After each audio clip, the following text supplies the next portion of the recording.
COVID forced a lot of HBCUs to get their act together when it came to online learning. Some are doing better than others. The UNCF wants to actually help many of them.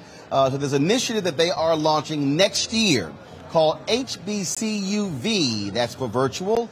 With the opportunity to talk to a couple of folks with the UNCF who are working on that endeavor and others. Here's our conversation. Let's talk about this conference here. As I went through the program, a number of the sessions fall under the category I would dare say best practices, if you will. Why is that important when you have folks here being able to have the specific universities offer best practices in these different areas? Yeah, that's a valid question, right? Because you would feel like everyone is doing similar things at the same time. But what we have learned is that, one, our institutions have very nuanced or unique ways of serving their students as well as ensuring that their community is well served. What we want to do is make sure that our institutions are not missing out on certain things that our institutions are doing that they might not have thought of, right? We have a motto called adopt and adapt. Adopt and adapt. That means we don't want our institutions to reinvent the wheel. How can you take what our institutions or other institutions have already done, adopt it, and then how can you adapt it to the nuance of your community, the nuance of the students you serve, and the nuance to the institution? So that's why it's important for us to have the promising practices outlined at each of our at the convening, so that our institutions have an opportunity to learn from one another. The other thing I would say is we have a networked approach, right? Collaborative approach. That means we want to ensure that our institutions know that they're not by themselves, that the challenges, the gaps that they have, the roadblocks that they're facing is not unique to life or unique to just them, and they're able to support one another for change, for transformation. Did you want to add? So you haven't had a conference in 2 years, and so how did you reimagine this one compared to what you've done in the past? Well, this one's been accelerated greatly. We decided not to have a virtual conference in 2020 and 2021, partially because we meet with our institutional partners over Zoom every day. And so the idea of having a virtual conference where we kept them in a Zoom room for multiple hours a day just didn't fit our modus operandi, for lack of a better phrase. When we think about how this conference has been reimagined, in 2019, our conference was really focused on 24 institutions partnering with us through our Career Pathways Initiative, a $50 million grant funded by the Lilly Endowment in 2016 to transform career outcomes at those 24 institutions. Today we have over 60 institutions in this work. We have multiple tracks just beyond the Career Pathways Initiative. We're just speaking about the Promising Practice track, and that's really due to the acceleration of the work that happened over the last 2 years, primarily due to dare I say, a second renaissance for HBCUs, partially due to the untimely death of George Floyd, and the fact that I think America's sort of racial consciousness has been raised over the last couple of years, which has led to an influx of resources to these institutions. And so this conference is a reflection of that growth and expansion of our work. How do you track? And what I mean by that is folks are at different levels depending upon where they are. I'm a firm believer in the concept of staying in your lane. When you have a certain expertise, you do what you do. It's sort of like for us, when it's like when we know how to broadcast, we know how to live stream. That's what we do, and so it's our whole deal of like, let us do what we do, and then we'll excel. Same thing when it comes to various schools who will excel in certain lanes, but how are you tracking them? How are you tracking growth? Not just enrollment, not just in money, but also helping them to elevate the program. So if they come here next year, all right, where were you last year, and then where are you this year? How is that happening? Multiple ways, right? So understanding the differences between key performance indicators and metrics for outcomes, right? So there is the minutia of the work. So for example, if you want to grow enrollment, right, you're looking at your end of the funnel, what are applications look like, what are, admissions look like. So you want to make sure and track the key performance indicators to success, right? But then there's another overarching goal that you're looking for at an institution, something that is a little bit less numeric. It's more qualitative as opposed to quantitative. So first, we have to help the institutions with the quantitative, right? That's one of the biggest challenges or things that we had to overcome with some of our institutions is understanding to have a culture of data-informed culture. What does that mean? It's like being able to support the institution in thinking through, hey, data does not belong in the closet. Making sure that the institution have the tools to place that data in so that they can start seeing the numbers, one, but then telling a story with the numbers. How do we track it? I think it's a couple of ways. We have to do the qualitative first. I think that's the beginning. It's so hard to think of the quantitative. It's so hard to think of the qualitative until we know how to tell the story narrative with the data, right? So how do we track growth? Is one, understanding the pieces that align to the larger picture.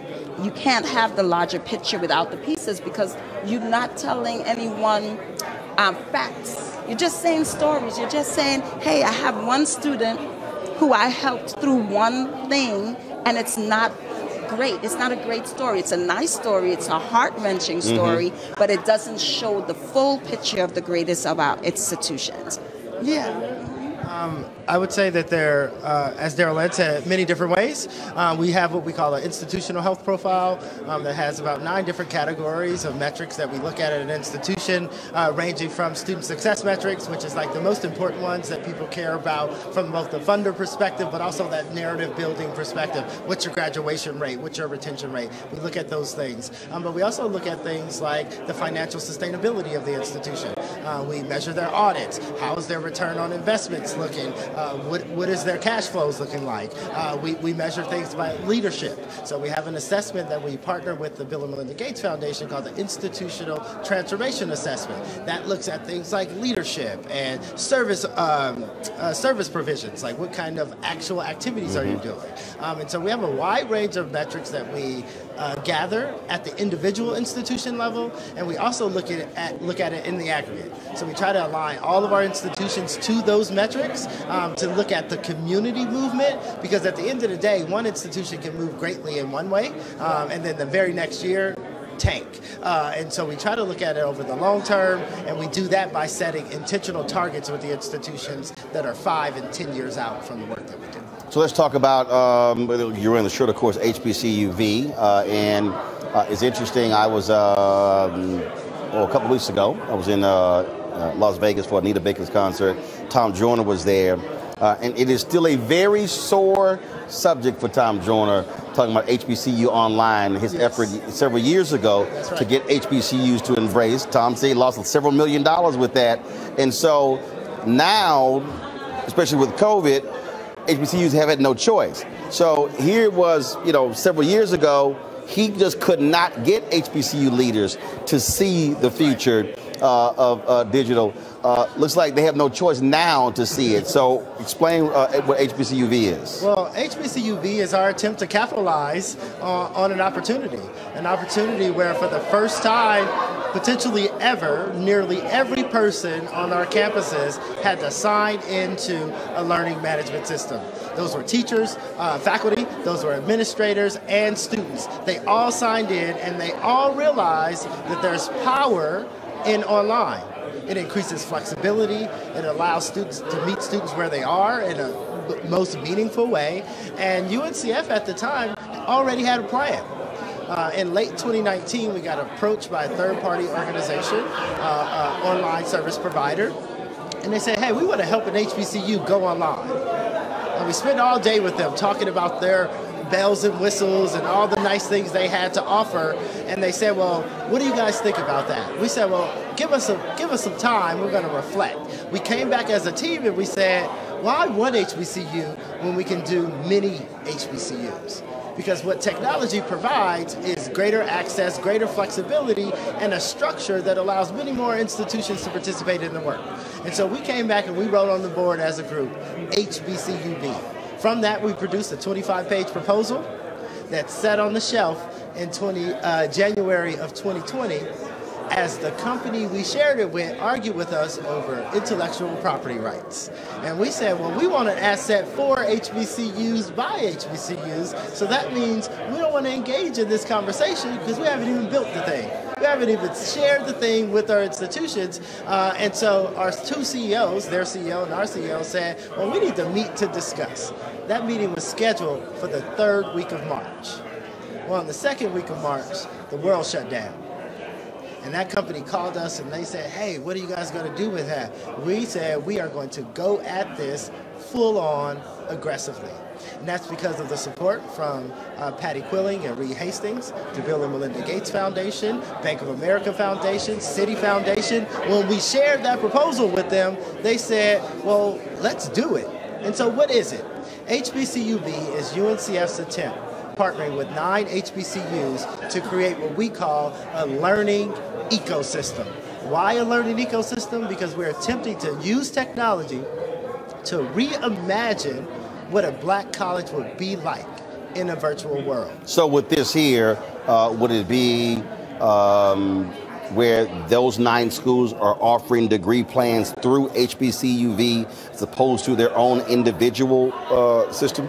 So each institution will retain an individual student. So HBCUV will not be a degree granting institution. The institutions that partner to use the platform will be the degree granting institutions. But to your point, there is opportunities to share courses. And so we'll look at course articulations between institutions, which will add capacity to those institutions while keeping the experience that a student has at an HBCU. In addition to that, if you know an HBCU, you know that most of the learning comes through the engagement with your peers, your faculty, your staff, the other 23 hours of the day. So in addition to thinking about the synchronous and asynchronous learning time, we're also considering how can we get a student to log in all the time? So we're thinking about how do you replicate the yard? How do you think differently about interpersonal connections? How do you allow students to facilitate their own activities through the platform? And so UNCF, those 9 institutions are partnering with Deloitte Digital to stand up this platform, which essentially will be a seamless integration of multiple existing tools out there, but we'll put a little flavor into it. But the idea here is that we really build the connection between our institutions, allow them to share resources such as courses, even things like journals that some of our lower resource institutions don't have access to.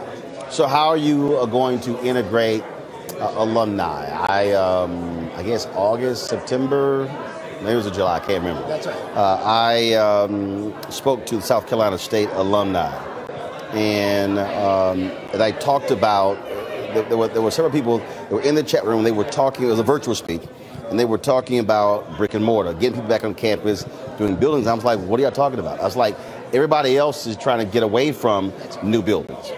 And so I said to them, I said, well, first of all, how many chapters of your alumni do you have? Because they kept talking about the HBCU experience. I said, look, I feel y'all on that. I said, but there's a whole bunch of people just trying to get a degree. I said, so you don't understand where people are. So I then said to them, I said, well, how many chapters do you have around the country? I said, so why aren't you utilizing your alumni chapters to serve as a conduit for someone who is learning in another city where they might be attending alumni events or whatever. And so they were like, damn, we never thought about that. And so how are you going to do that with HBCUV? Well, first of all, you should come to some of our planning sessions. We've been talking exactly about that. We are looking at multiple tools to engage. Now, come on, I live in the virtual world, so ain't none of this new to me. Understood completely. And what we get excited about is that opportunity. We think without the resources, to really invest in technology, it's hard to devise a vision and a strategy around technology and its use. And so where UNCF gets excited is we're an aggregator of resources. And we've been very successful thus far with HBCUV. Today we've raised north of $11 million to stand up this platform. We're going to continue to do it because we've done that without publicity. And that we hope to raise enough capital to make sure every HBCU has a vision for how they're going to use. What's the target? What's the target? What the target number you're trying to hit for HBCUV? We want every single one of them, so 102. But in the first few years, our goal will be 35 by the third. Right, year. 35 schools. 35. No, what's your money number? Oh, what's our money number? Well, we're looking at 150 million for the first 5 years. Like that would be our goal, because what we know is HBCUs typically have not engaged in the online learning space due to infrastructure, lack of infrastructure, lack of professional development, and a real lack of sense of the world of the possible. But we want to remove those barriers by raising the dollars necessary to ensure these institutions that this product, their capabilities online, are going to be in it for the long run. So when does it go live? It goes live in 2023. First quarter, second quarter, third quarter? We're looking at spring of 2023 is our plan. Now, with any technology that you're building, be prepared for a delay, but it will happen in 2023. At present, we're on schedule for spring of 2023. Okay. Sounds good. I appreciate it. Thanks a lot. Thank you. All right, folks, back to our Roland Martin Unfiltered video in just one moment. Love our new Alexa. It's a Buick. Yeah, Alexa. Buick. Alexa. It's a Buick. It's an Alexa. It's a Buick. It's an Alexa. Coach, that's a Buick. That's an Alexa. The Buick Enclave with available Alexa built-in. Folks, Black Star Network is here. Oh, no punches! I'm real revolutionary right now. Support this man, Black Media. He makes sure that our stories are told. Thank you for being the voice of Black America, Roland. Stay black. I love y'all. All momentum we have now, we have to keep this going. The video looks phenomenal. See, this difference between Black Star Network and Black-owned media and something like CNN. You can't be Black-owned media and be scared. It's time to be smart. Bring your eyeballs home. You dig?